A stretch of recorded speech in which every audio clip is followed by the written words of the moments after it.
आज हम class 9th math exercise 1.3 solve करने जा रहे हैं। ये नेशनल बुक फाउंडेशन का सिलेबस है। इससे पहले जो तो हमने exercise 1.1 and exercise 1.2 completely solve कर लिए हैं। आप मेरे चैनल पे एक्सरसाइज 1.1 एंड एक्सरसाइज 1.2 की तमाम वीडियोस दे सकते हैं। एक्सरसाइज 1.3 का क्वेश्चन नंबर 1 है, on his last bank statement Kasim had a balance of rupees 1,75,000 in his checking account. He wrote one check for rupees 45,790 and another for rupees 1,12,921. What is his current balance? ये question Qasim के हवाले से है। इसमें लिखा हुआ है कि कासिम के अकाउंट में जो है तो जो लास्ट बैंक से स्टेटमेंट आई थी तो उसके अकाउंट में इतना बैलेंस है 1,75,000। बैंक स्टेटमेंट क्या होती है? जब भी हम लोग अपना अकाउंट ओपन करवाते हैं तो वहाँ पे हमें जो है तो मंथली बैंक वाले जो है तो स्टेटमेंट भेजते हैं।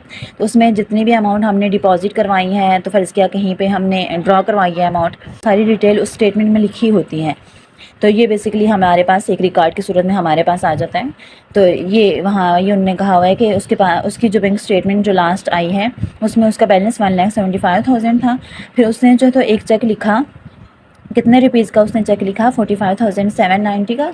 एंड फिर उसने एक और चेक लिखा जो इतनी अमाउंट थी उसने जो तो वो इन दो चेक के ज़रिए से जो है तो ड्रा करवाई। एक दफ़ा जो उसने चेक लिखा वो 45,790 का चेक लिखा, और दूसरा जो उसने एक और चेक लिखा 1,12,921 रुपये का उसने एक और चेक लिखा। What is his current balance? तो पूछते हैं कि अब इसका करंट बैलेंस कितना है। करंट बैलेंस मतलब मौजूदा बैलेंस उसका कितना है। तो ये क्वेश्चन को सॉल्व करते हैं। इसमें जो कासिम का जो टोटल बैलेंस था वो कितना था? टोटल बैलेंस वो था रुपीज़ 1,75,000। अमाउंट जो उसने चेक के ज़रिए से भी ड्रॉ करवाई है वो कितनी थी? उसने 2 दफ़ा अमाउंट जो है तो चेक के ज़रिए से ड्रॉ करवाई है। ये हम लोग लिख लेते हैं। अमाउंट विथड्रॉ बाय चेक वो कितनी है? एक दफ़ा उसने जो अमाउंट ड्रॉ करवाई है वो है रुपीज़ 45,790, और दूसरी जो उसने ड्रा करवाई है इन दोनों को प्लस कर लेंगे तो ये हमारे पास टोटल अमाउंट आ जाएगी जो उसने चेक के ज़रिए से ड्रा करवाई है। ये टोटल अमाउंट है जो उसने चेक के ज़रिए से ड्रा करवाई है। तो करंट बैलेंस के लिए यहाँ पे कोई स्पेशल कोई फार्मूला नहीं लगेगा। यहाँ पे जस्ट जो भी हमारे पास टोटल बैलेंस था उसमें से हमने जो भी उसने एक अमाउंट जो तो चेक के ज़रिए से ड्रा करवाई थी तो वो माइनस करेंगे तो ये हमारे पास करंट बैलेंस आ जाएगा। करंट बैलेंस क्या हो जाएगा? Current balance is equal to total उसके टोटल अमाउंट कितनी थी? 1,75,000।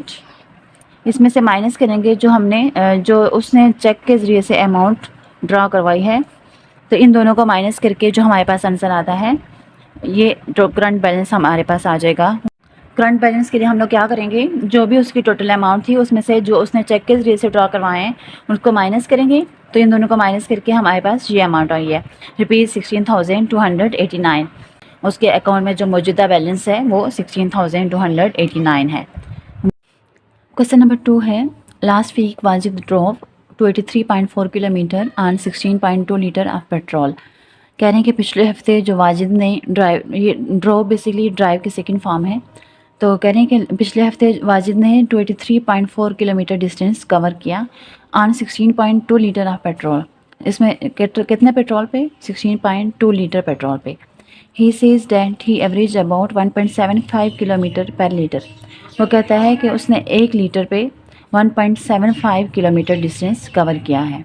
इन हिज आंसर रीज़नेबल, क्या उसका आंसर जो है तो रीज़नेबल है, ये हमने एक्सप्लेन करना है। अब यहाँ पे हम लोग अगर देखें इस क्वेश्चन को तो जो 16.2 लीटर जो पेट्रोल है वो इतने डिस्टेंस कवर करने पे 283.4 किलोमीटर डिस्टेंस कवर करने पे इतना पेट्रोल लगा है। अजीत कहता है कि उसने जो 1 लीटर है 1 लीटर पे जो है तो 1.75 किलोमीटर डिस्टेंस कवर किया है। तो अब आप खुद अगर इसका अंदाज़ा लगाएं तो देखें ये चीज़ सही है या गलत है। 1 लीटर पे अगर उसने 1.75 किलोमीटर डिस्टेंस कवर किया है तो 2 लीटर पे कितना करेगा? इसको 2 से मल्टीप्लाई करेंगे 3 से। इस तरह जब आप 16 पे करेंगे तो देखें यहाँ पर क्या आंसर आता है। तो ये हालांकि ये कितना बड़ा डिस्टेंस उसने जो है तो 16.2 लीटर पे जो है तो कवर किया है। तो यहीं से हमें अंदाज़ा हो रहा है कि इसकी आंसर रीज़नेबल है या नहीं है। इसको सॉल्व करते हैं इस क्वेश्चन को। इसमें जो वाजिद की एस्टिमेटेड एवरेज है वो 1.75 किलोमीटर है, जो उसने एस्टिमेट किया वाजिद ने। अब यहाँ पे हम लोग एक्चुअल निकालने चाह रहे हैं। एक्चुअल के लिए यहाँ पे उन्होंने जो डिस्टेंस जो उसने कवर किया वो कितना था, 23.44 किलोमीटर। तो यहाँ पे हम लोग डिस्टेंस लिखेंगे कि डिस्टेंस जो उसने कवर किया वो कितना था। Distance is equal to 283.4 kilometre. और उसने कितना पेट्रोल पे इतना डिस्टेंस कवर किया, 16.2 लीटर पे। 16.2 लीटर पेट्रोल पे उसने इतना डिस्टेंस कवर किया। एक्चुअल एवरेज निकालते हैं। एक्चुअल एवरेज क्या हो जाएगी, उसने डिस्टेंस कवर किया 283.4 किलोमीटर। उसको हम लोग जितने लीटर पेट्रोल उसने इस्तेमाल किया 16.2 लीटर, उससे डिवाइड कर लेंगे। इन दोनों को डिवाइड करेंगे तो हमारे पास आंसर आएगा 17.49। तो हमें पता है कि डेसिमल के बाद अगर 5 से जो तो डिजिट बढ़ा हो तो हम लोग उसको क्या करते हैं, 1 डिजिट बढ़ा देते हैं। तो 17.4 के बाद 9 है ना, तो 9 5 से बढ़ा है, तो 4 को हम क्या लिख सकते हैं, 17.5। तो ये हमारे पास एक्चुअल एवरेज कितने हैं, 17.5 किलोमीटर पर लीटर। अब यहाँ पे देखें उसकी एस्टिमेटेड एवरेज कितनी थी, 1.75 किलोमीटर। लेकिन एक्चुअल में ये कितने आ रहे हैं, ये हम लोग मैं यहाँ पे लिख भी लेती हूँ दोबारा। एक्चुअल एवरेज हमारे पास कितनी आई है, 17.5। तो अब यहाँ पे 1.75 और 17.5 में कितना बड़ा डिस्टेंस है। तो यहाँ पे हम लोग क्या लिखेंगे, his answer is not reasonable. तो यहाँ पे हम लिखेंगे कि his answer is not reasonable because there is huge difference between his average and actual average. इसका क्वेश्चन नंबर 3 है, Salma bought 3.2 yard of fabric for a total price of ₹139.2। यहाँ पे सलमा ने कपड़ा ख़रीदा, 3.2 यार्ड कपड़ा ख़रीदा जिसकी कीमत थी 139.2। फैब्रिक कपड़े को कहते हैं और यार्ड जो है तो ये बेसिकली गज़ को कहते हैं। बाज़ लोग जो है तो कपड़ा मीटर में जो है तो नापते हैं, उसको मेजर करते हैं, और बाज़ लोग जो होते हैं वो गज़ में नापते हैं, ये बेसिकली उसको यार्ड करते हैं। तो उसने जो है तो 139.2 रुपीज़ में जो है तो 3.2 यार्ड कपड़ा ख़रीदा। How much did the fabric cost per yard. तो उन्होंने जो कपड़े की कीमत पर यार्ड, पर बेसिकली एक के लिए कहा जाता है। तो इन्होंने एक यार्ड, अगर फ़र्ज़ किया किसी ने एक यार्ड कपड़ा ख़रीदना हो तो उसकी कीमत कितनी होगी। तो ये हम लोग इसको सॉल्व करते हैं। इसका बहुत ही आसान तरीका है इसको सॉल्व करने का। यहाँ पे जो टोटल फैब्रिक यूज़ हुआ है वो कितना था, 3.2 यार्ड था। हम लोग पहले ये लिख लेते हैं, इज़ इक्वल टू 3.2 यार्ड। इसकी प्राइस कितनी थी, इसकी प्राइस थी ₹139.2। अब हमने पर यार्ड कास्ट पर फैब्रिक कास्ट पर यार्ड हमने जो है तो फाइंड करनी है। तो ये हम लोग लिख सकते हैं फैब्रिक कास्ट पर यार्ड या कॉस्ट पर यार्ड। ये सेम ऐसे ही है कि फ़र्ज़ किया आपने 2 पेन ख़रीदे हैं, तो वो पेन आपको जो है तो 20 रुपीज़ में आए हैं। तो अगर आप जो है तो मैं कहूँ कि अगर एक पेन ख़रीदें तो उसकी प्राइस क्या होगी। तो आप क्या करेंगे 20 को डिवाइड करेंगे 2 से, तो आपके पास एक पेन की प्राइस आ जाएगी 10 रुपीज़। सेम ऐसे ही है यहाँ पे 3। अब उन्होंने एक यार्ड की कीमत पूछी हुई है, तो इसके लिए हम लोग क्या करेंगे, इसको जो तो इससे डिवाइड कर देंगे, तो ये हमारे पास एक यार्ड की कीमत आ जाएगी। तो ₹139.2 को डिवाइड करेंगे 3.2 से, तो कास्ट पर यार्ड कितनी आई, ₹43.5। जब हमने इन दोनों को डिवाइड किया है तो उसका आंसर क्या है, 43.5। तो एक यार्ड की कीमत कितनी हुई, 43.5। 3.2 यार्ड के लिए उन्होंने दिया हुआ था, तो ये हमने एक यार्ड के लिए फाइंड कर दिया। ये इसका आंसर है। इसका क्वेश्चन नंबर 4 है, मोमना वॉक 3.5 किलोमीटर पर हार। ये जो स्लैश से लगी हुई है इसको ये पर हार के लिए यूज़ होती है। शी टू कट 12 हार walk, how far did she walk. यहाँ पे मोमना का कह रहे हैं कि मोमना 3.5 किलोमीटर पर हार चलती है, मतलब मोमना ने जो तो 1 घंटे में 3.5 किलोमीटर डिस्टेंस कवर किया है। शी टुक 12 हार वॉक, उसने 12 घंटे वॉक की है। How far did she walk, तो बताएं कि वो कितना चली है। यहाँ पे हमने डिस्टेंस बताना है कि 12 घंटे में उसने कितना डिस्टेंस कवर किया है। तो यहाँ पे 1 घंटे में उसने कितना डिस्टेंस कवर किया, 3.5 किलोमीटर। तो 12 हार में उसने कितना डिस्टेंस कवर किया है। तो ये तो बहुत ही सिंपल है, या इस तरह के क्वेश्चन आप लोग 4, 5, 6, 7 इन क्लासेस में भी आप लोग करके आएँ। तो ये क्वेश्चन सॉल्व करते हैं। इसमें जो वॉकिंग स्पीड है मोमना की वो उन्होंने दी हुई है। वॉकिंग स्पीड ऑफ मोमना 3.5 और यहाँ पे जो उन्हें टाइम दिया हुआ है, time is equal to 12 our.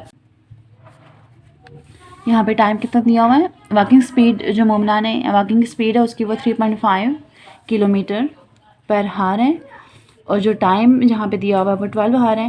उन्होंने पूछा है कि how far did she walk, तो उसने कितना डिस्टेंस कवर किया है। तो ये डिस्टेंस के लिए जो हम लोग फार्मूला यूज़ करते हैं ये आप लोगों ने फिजिक्स में भी पढ़ा हुआ है, तो वो क्या होता है, v क्रॉस t होता है। v बेसिकली हम लोग स्पीड के लिए लेते हैं और t टाइम के लिए लेते हैं। तो v कितना दिया हुआ था 3.5 और मल्टीप्लाई बाय टाइम कितना था 12। तो इन दोनों को मल्टीप्लाई करेंगे तो ये हमारे पास इसका डिस्टेंस आएगा जो इसने टोटल डिस्टेंस कवर किया है। 12 हार में वो 42 किलोमीटर डिस्टेंस कवर किया है। इस क्वेश्चन नंबर 5 है, the hiking club went on a 7-day trip. एक हाइकिंग क्लब है जो 7-day ट्रिप पे गया। Each day they hike between 5.5 and 7.5 miles. हर दिन जो है तो इन्होंने इसके दरमियान जो है तो हाइक किया 5.5 और 7.5 मील का, मतलब उनने जो तो हाइक किया। It is reasonable to assume that clubbing the days the club hiked.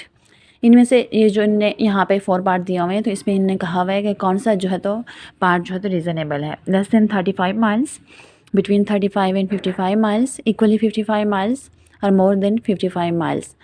यहाँ पे उनका 7 डे का ट्रिप था और हर दिन जो है तो उन्होंने 5.5 से 7.5 मील जो है तो हाइक करना था। तो इसके मुताबिक 7 डे ट्रिप के मुताबिक कौन सा जो है तो आंसर रीज़नेबल है ये हमने फाइंड आउट करना है। ये क्वेश्चन सॉल्व करते हैं। टोटल ट्रिप डेज़ कितने थे, 7 डेज़ थे। ये हम लोग लिख लेते हैं, total trip days is equal to 7। तो ये हमारे पास 7 डेज़ थे। अब उन्होंने हाइक करना है तो वो ईच डे मतलब हर दिन के लिए उन्होंने यहाँ बताया था कि कितने 5.5 से 5.5 टू 7.5 मील उन्होंने जो है तो हाइक करना है हर दिन। तो 7 डे का ट्रिप था तो अगर एक दिन उनने इतना हाइक करना है 5.5 से 7.5 तक, तो हमने 7 डेज़ का ट्रिप के हिसाब से जो है तो यहाँ पे निकालना है। तो ये यहाँ पे टोटल कितना हो जाएगा, तो यहाँ पे फर्स्ट हमारे पास जो है 5.5 है तो ये इसको भी मल्टीप्लाई करेंगे 7 से, और दूसरा नेक्स्ट हमारे पास था 7.5, इसको भी मल्टीप्लाई करेंगे 7 से। तो ये हमारे पास 7 डेज़ के हिसाब से जो है तो आ जाएगा कि इनने इतने मील जो है तो हाइक किया है। 7 को जब मल्टीप्लाई करेंगे 5.5 से तो ये हमारे पास आएगा 38.5, और इसी तरह जब 7 को 7.5 से मल्टीप्लाई करेंगे तो ये आएगा 52.5। ये हमारे पास मिनिमम डिस्टेंस जो उन्होंने कवर किया है वो है, और ये जो है तो मैक्सिमम डिस्टेंस है। अब क्वेश्चन की तरफ चलते हैं। क्वेश्चन में उन्होंने कहा हुआ था, अब क्वेश्चन में हमने ये जो हमारे पास ऑप्शन है यहाँ पे हमने देखना था कि कौन सा ऑप्शन जो है तो रीजनेबल है। इसका ई पार्ट देखें, ए में उन्होंने कहा हुआ था लेस देन 35 माइल्स, तो मतलब जो सबसे कम जो डिस्टेंस है वो 35 से कम होना चाहिए, लेकिन यहाँ पे जो हमने निकाला है वो क्या है, सबसे कम क्या है 38.5। तो इसलिए ऑप्शन ए तो यहाँ पे नहीं आएगा, ऑप्शन ए तो यहाँ से निकल गया। नेक्स्ट बी को अभी रहने देते हैं। सी पार्ट इक्वली 55 माइल्स, अब यहाँ पे 55 माइल्स तो है ही नहीं, जो सबसे मैक्सिमम जो उन्होंने जो हाइकिंग का जो हाइकिंग की वो 50, जो मैक्सिमम जो सबसे मैक्सिमम उन्होंने हाइकिंग की वो 52.5 7 डेज़ के हिसाब से जो हमने अभी निकाला था वो 52.5 था। लेकिन सी में उन्होंने कहा हुआ है कि इक्वली 55 माइल, 55 तो है ही नहीं, तो वो इस रेंज से बाहर निकल जाता है, तो यहाँ पे इसलिए ऑप्शन सी भी नहीं आएगा। ऑप्शन डी को देखें, इसमें कहा हुआ था मोर देन 55 माइल्स, जब 55 ही नहीं है तो उससे ज़्यादा कैसे हम लोग उसमें ये वाला ऑप्शन बी जो है तो रीजनेबल नहीं है। अब इसका जो सी पार्ट है इसमें कहा हुआ है बिटवीन 35 एंड 55 माइल्स। अब ये जो हमारे पास ये जो हमने निकाला ये 38.5 से 52.5, तो यहाँ पे ये इस रेंज में आ रहे हैं ना 35 से 55 माइल्स तक, तो इसलिए यहाँ पे ऑप्शन बी जो तो हमारे पास रीज़नेबल है। तो यहाँ पे हमने लिख लेना है ऑप्शन बी इज़ रीज़नेबल।